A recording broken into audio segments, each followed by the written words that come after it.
Good morning, Atlanta communities, and welcome to Wake Up to Broker Up with Mark, episode number 12.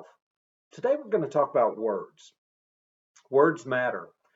You may have heard, or you may have not, that I always advise our realtors and associate brokers to use the words the buyer, the seller, never my client, my buyer, us, we, them.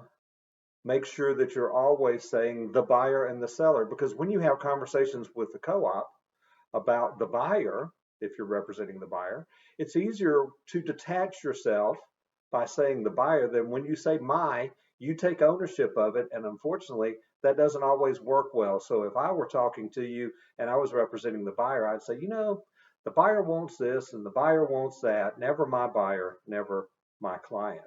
And the reason for that is the perception is different. It makes you be able to talk about them and what they want as opposed to making it sound like it's what you want. And we know there's a problem with that because oftentimes people think that it's us as the real estate professional that's doing something as opposed to the buyer or the seller. Words matter.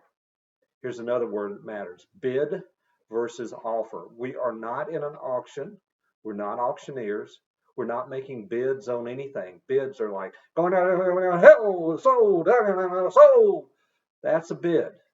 We're making offers. And when you use the word offer as opposed to bidding on property, you change the perception of the buyer because you're making an offer based on what the list price is and based on the property itself. You're not bidding on it. Think about it. If you also use the word home for the one they want to buy and house for the one they want to sell, it changes their perception because home has all these connotations that make words make things different. House, just a house. Think about it. Words matter. Attorneys spend a lot of time trying to figure out just the right words to make sure the meaning of whatever it is they're trying to convey comes across well. Communication, words matter. Hope you have a great weekend. Thanks. Bye-bye.